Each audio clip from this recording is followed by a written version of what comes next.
Just set it on a water bottle. Move Sophie. Boom. Oh, that's yours, not Sophie's. Never mind. My name is Macy Jackson. My name is Sophie Anderson. My name is Luke Hutchinson, and this is our Reconstruction Project.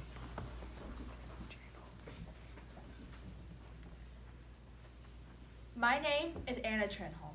I come from the state of South Carolina. My husband was the owner of a large plantation called Annandale, located in Georgetown. My husband George served in the state legislature during the war and purchased Annandale in 1863. George also served as the Secretary of the Treasury for the Confederate States of America, a group dedicated to creating an independent nation away from those Yankees. Our homes are here, our lives are here, and I don't care what any northerner tells me to do. I will only live side by side with a white man.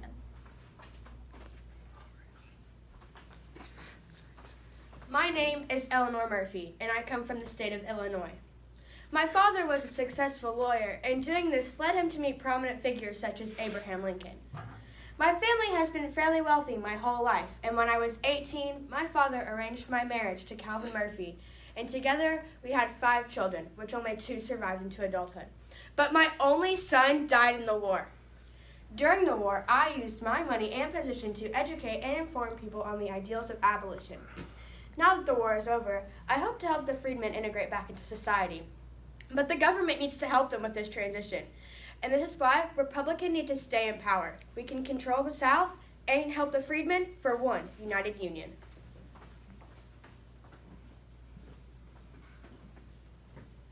My name is John Clarence. I'm from Illinois, and I grew up in Springfield.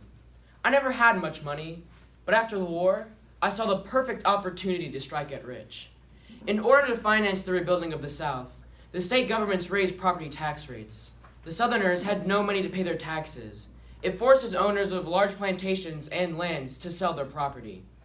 I'll be able to buy property at rock-bottom prices and hopefully make something of myself.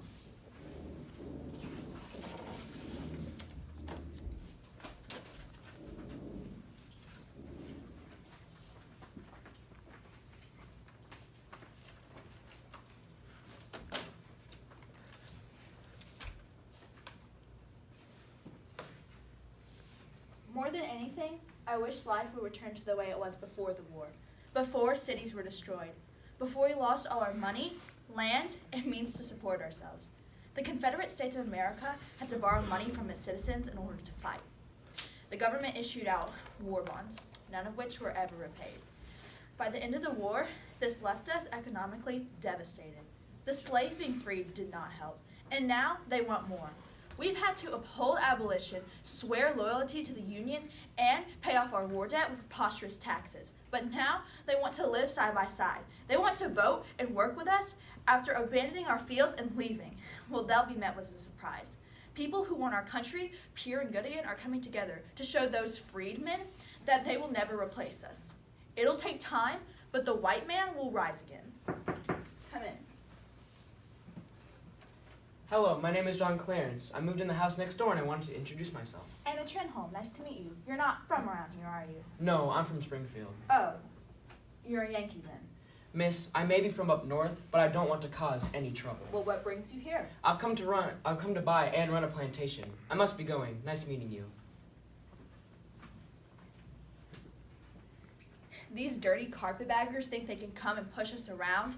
We may be ruined, but I will never accept help from one of them.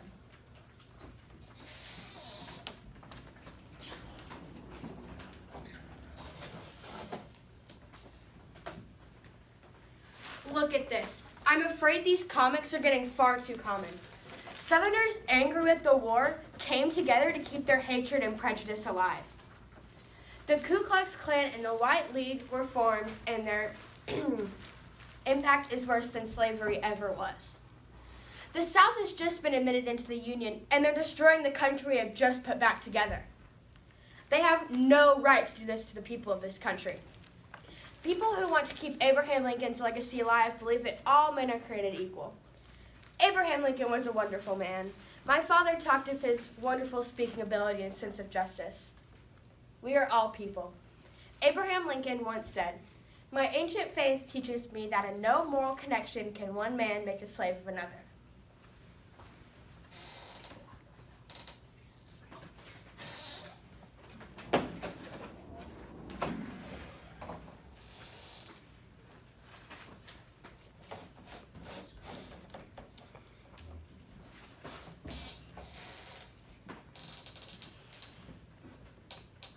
It's been a few months since I started my plantation.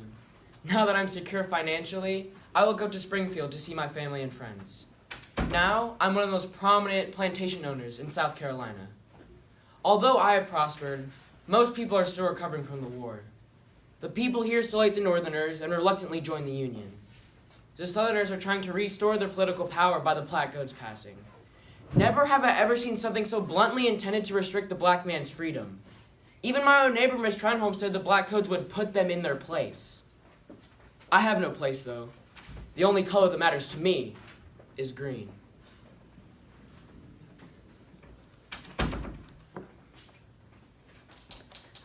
John Clarence left today, but I'm afraid there are going to be more people like him trying to take over.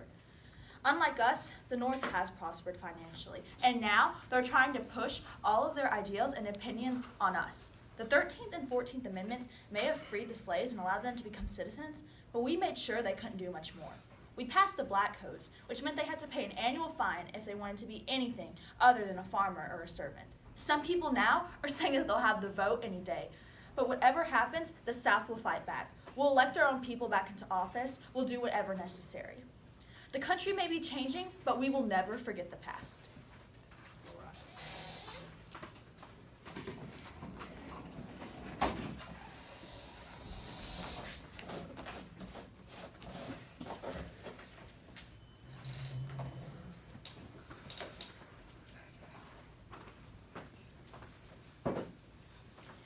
Today will be interesting, for my dear friend John Clarence will be returning to Springfield after starting and running a plantation in South Carolina.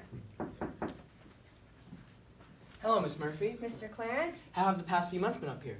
they've been all right. Not much has changed. I've been waiting to hear of your adventures in the South. It's very different than before the war. I would expect so. And what of the freedmen down there? The Southerners are making it very hard for them to have any other job than farming and labor. They're not making it easy, are they? We wanted them to take the loss of the war and come back pleading for mercy, but they're not willing to give up. Your paper? I can't believe it. The 15th Amendment has been passed. The freedmen can vote. I never thought they would do it. The country is changing, Mr. Clarence, and the South can't deny that. I'll say goodbye, Miss Murphy, and may we live to see more wonderful change.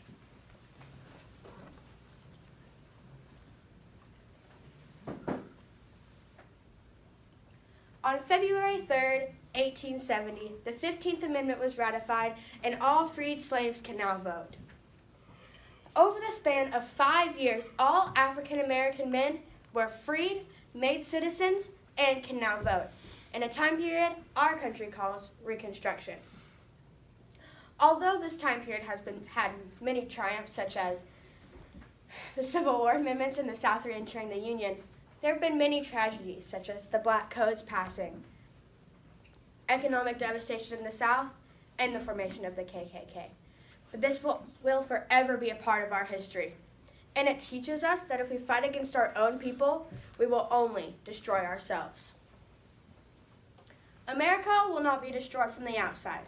But if we falter and lose our freedom, it will be because we destroyed ourselves. Abraham Lincoln. Yeet! It's like the fall damage, bro. Yeah.